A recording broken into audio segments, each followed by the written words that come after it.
Café de Sèvres.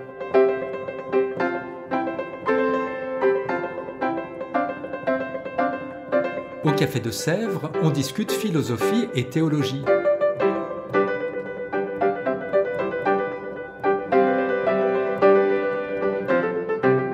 C'est là que chaque semaine, Claire et Isabelle dialoguent avec un enseignant du Centre Sèvres, faculté jésuite de Paris.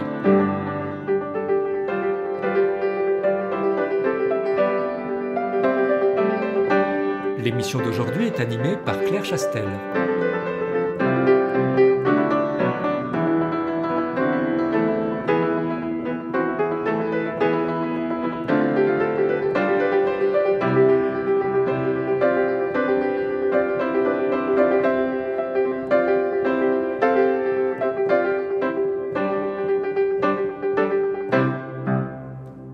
Auditrices, auditeurs, bonjour. La fragilité est-elle à surmonter ? Est-elle à combattre ? Ou bien au contraire, est-elle à accueillir comme une condition de l'humanité ? C'est la question que nous allons nous poser aujourd'hui avec l'auteur Jean-Louis Chrétien et surtout avec Andreas Linde, un philosophe qui est docteur en philosophie de l'université de Namur.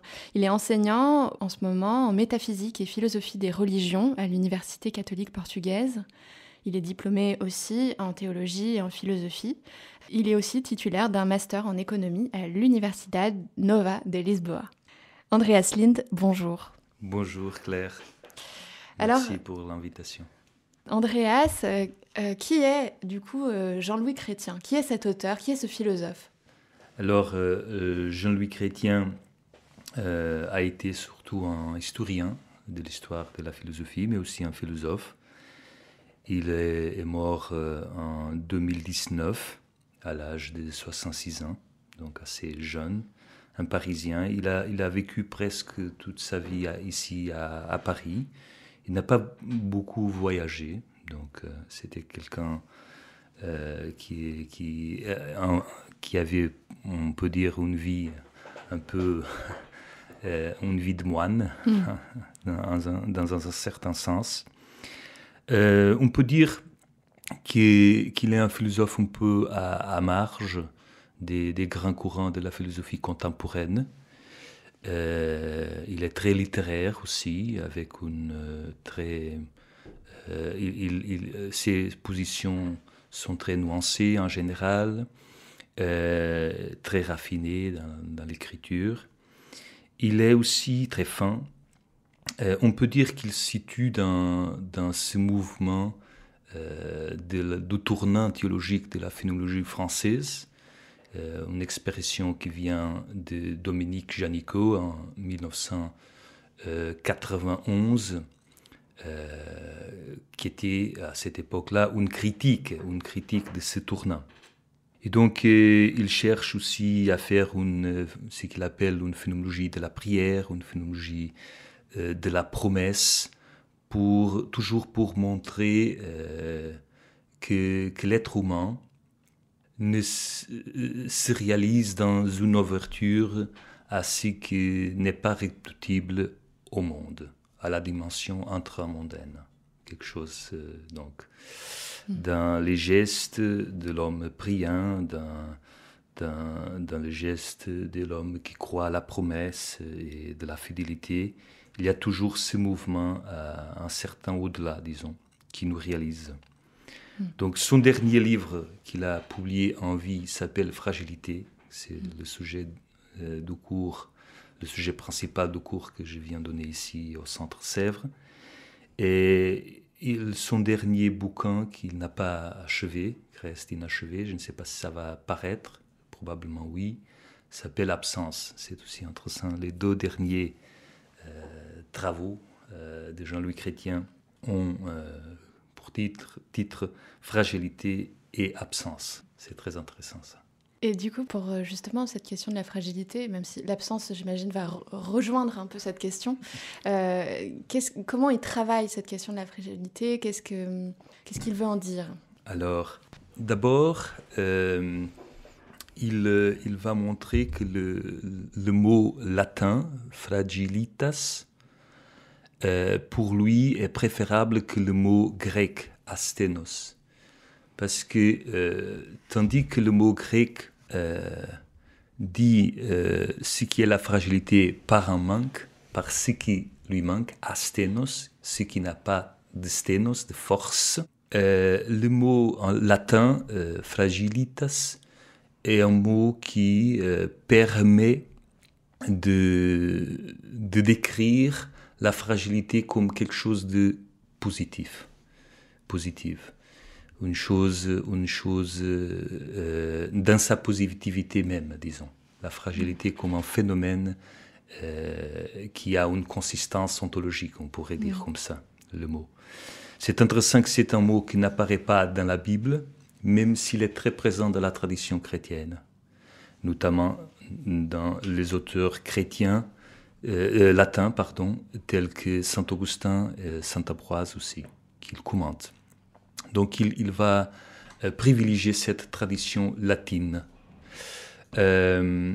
Après, il va dire qu'il y a eu toujours, aussi bien au sein de la tradition de la philosophie non chrétienne que dans la philosophie chrétienne, une tendance à vouloir surmonter la fragilité et aussi à mépriser la fragilité. Il va dire aussi à la fin de son livre que Nietzsche, on peut penser au surhomme nietzschéen, ce serait l'extrême de cette tradition qui regarde la fragilité avec mépris, dédain, non, disons en français, comme on dit en français. Oui. Oui.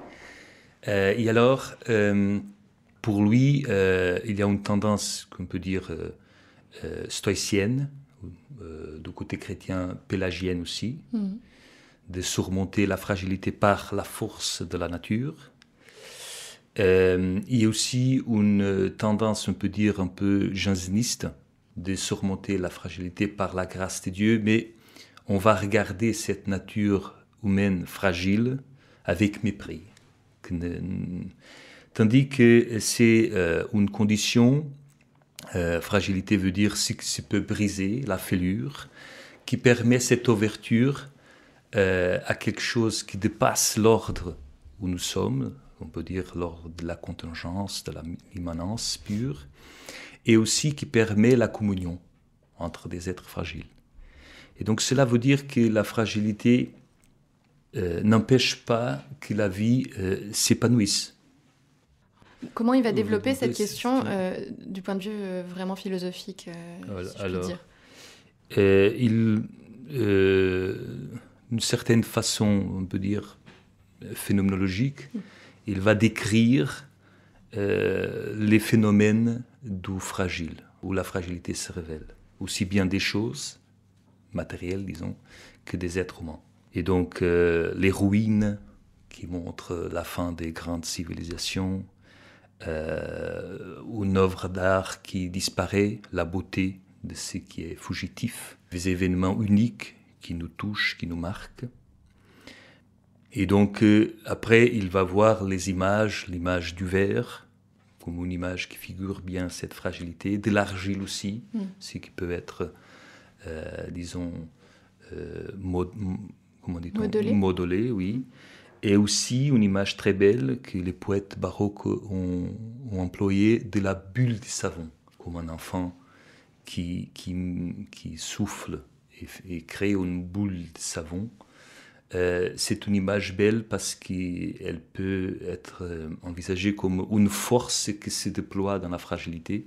Et au sein de la tradition chrétienne, c'est la grâce. Donc, c'est vrai que dans la tradition chrétienne, la fragilité est aussi vue comme le penchant vers le mal, au mal, mais toujours liée à la miséricorde de Dieu. Donc, et en ce sens-là, il cherche à dire que la fragilité n'est pas exactement une faiblesse, au sens qu'elle est un manque de force, parce que peut être aussi l'endroit où une force se déploie, s'épanouit. Cette force de l'instant La force, oui, du désir, la force de l'amour, si vous voulez, de la communion avec un autre, cette image de la brisure, la fêlure, qui implique une ouverture, et donc il y a une fragilité qui n'est pas close, Parce que la fragilité close, pour lui, est complètement méprisable, nous conduit au désespoir. Il va aussi développer ça en dialogue avec Kierkegaard. Mais donc c'est cette idée. Je crois que c'est un texte important aujourd'hui, parce qu'il peut-être que nous habitons une culture, dans une culture où il y a une certaine tendance à vouloir surmonter la fragilité du corps, de la mort, du vieillissement. Non seulement avec les courants transhumanistes, cela est très, très évident, mais en général, cela peut exister. Et il montre que la fragilité est aussi presque une condition de possibilité de ce qui est beau et du rapport à autrui, de l'ouverture à autrui, au fond de la communion, de l'amour. Je lisais un texte d'un rabbin qui parlait de la circoncision comme un rituel qui parle de justement comment avoir une blessure permet de s'ouvrir à l'autre, de se rendre disponible à un autre. Bon, c'est une image, Oui. moi je la prends comme une image, mais est-ce qu'on peut faire une sorte d'écho à ça avec Jean-Luc Chrétien ? Bien sûr, la blessure. Il ne parle pas de cet exemple, mais ce serait possible de le voir vraiment, ce rituel de la circoncision, comme une certaine blessure qui nous rappelle de notre condition de fragilité. Quand il commente les philosophes stoïciens, notamment Sénèque, il va nous dire que l'oubli de la condition de fragilité nous met au péril. C'est-à-dire que la prudence, c'est se souvenir aussi qu'on est fragile, de notre condition fragile. Mais il va plus loin, parce que ce n'est pas seulement de savoir qu'on est fragile et que c'est une illusion de vouloir éliminer totalement cette condition qui est la nôtre. Ce n'est pas seulement une illusion, mais ça veut dire que ce n'est pas nécessairement mauvais. Ce n'est pas nécessairement quelque chose qui nous conduit au désespoir, mais que nous pouvons réaliser notre vie. Et notre vie peut s'épanouir dans sa fragilité. Et que c'est même une sorte de condition. C'est même, au fond, une condition de possibilité de ce développement de la vie en communion avec les autres. Vous disiez tout à l'heure, Andreas, que Jean-Luc Chrétien faisait partie d'un tournant théologique de la phénoménologie et que ça avait été critiqué. Oui, alors, au fond, c'est-à-dire que cette expression a été employée pour la première fois par Dominique Janicot dans ce livre célèbre de 1991, Le tournant théologique de la phénoménologie française, audite française. Et Dominique Janicot, en gros, va dire, tout en respectant le travail de ces philosophes, qu'ils sortent de la phénoménologie, au fond de la philosophie, qu'ils ne font plus de la phénoménologie, au sens husserlien, heideggerien du terme. Et alors, ces philosophes, ce sont Michel Henry, Lévinas, Jean-Luc Marion, on pourrait dire Jean-Louis Chrétien aussi. Et donc, c'est intéressant parce que un an après, en 1992, sort un livre qui rassemble des textes de Jean-Luc Marion, de Michel Henry, de Paul Ricoeur et de Jean-Luc Chrétien, ces quatre, philosophie et théologie. Et là, Jean-Luc Chrétien parle de son texte, s'appelle La parole blessée, une phénoménologie de la prière. Et donc là, il va faire ce qu'il appelle une phénoménologie de la prière pour montrer que même au cas où Dieu n'existerait pas, l'homme priant révèle cette nature ouverte à ce qui dépasse son existence purement intramondaine. Au fond, un peu ça. Donc, il privilégie beaucoup la prière vocale, la parole, qui a aussi une dimension physique, corporelle, forte. Et donc en ce sens, on peut considérer qu'il est vraiment un phénoménologue. Bon, c'est tout un débat. Dans un certain sens, je crois que oui. Ça, au fond, ça dépend de ce que veut dire phénoménologie aussi. Donc, et comment on s'approprie la phénoménologie elle-même. Et peut-être une dernière question, comment Jean-Louis Chrétien va continuer d'irriguer la pensée d'aujourd'hui, enfin, comment on peut continuer à penser, il est assez récent bien sûr, mais comment on peut continuer à penser avec des nouveaux enjeux de pensée d'aujourd'hui avec Jean-Louis Chrétien? Vous l'avez déjà un peu dit, mais peut-être comment approfondir. Oui, je crois qu'on peut faire un dialogue avec les courants transhumanistes. Et aussi, je crois que cette dimension, ce qu'il nous dit dans ce livre, peut aussi nous aider à vivre la crise sanitaire que nous sommes en train de traverser, au sens où il y a une certaine réalité qui s'impose, et qui nous montre aussi cette condition fragile de notre vie, au fond, et de notre savoir aussi, et ce qu'on peut crier, ce qu'on peut maîtriser. Il y a quelque chose qu'on ne maîtrise pas, même au monde. Et cela nous montre aussi comme nous sommes liés les uns aux autres.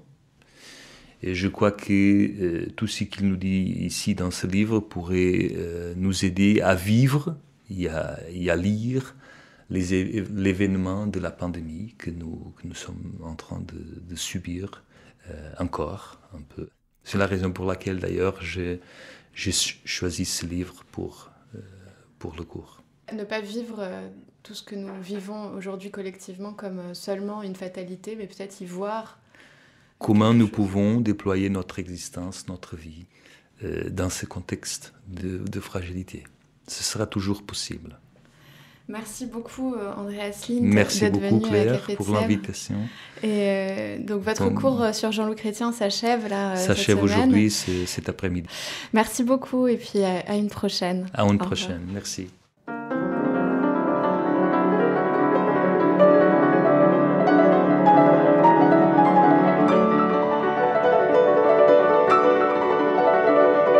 Vous écoutiez Café de Sèvres, le podcast du Centre Sèvres, Faculté jésuite de Paris, en partenariat avec RCF.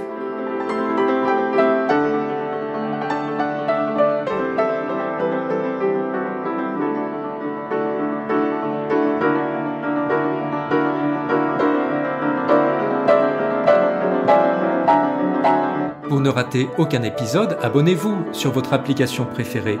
Spotify, Deezer, Apple Podcast ou Google Podcast.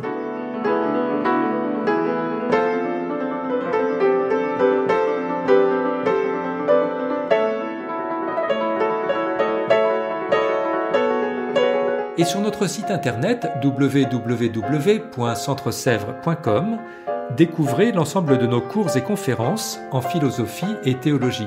À bientôt.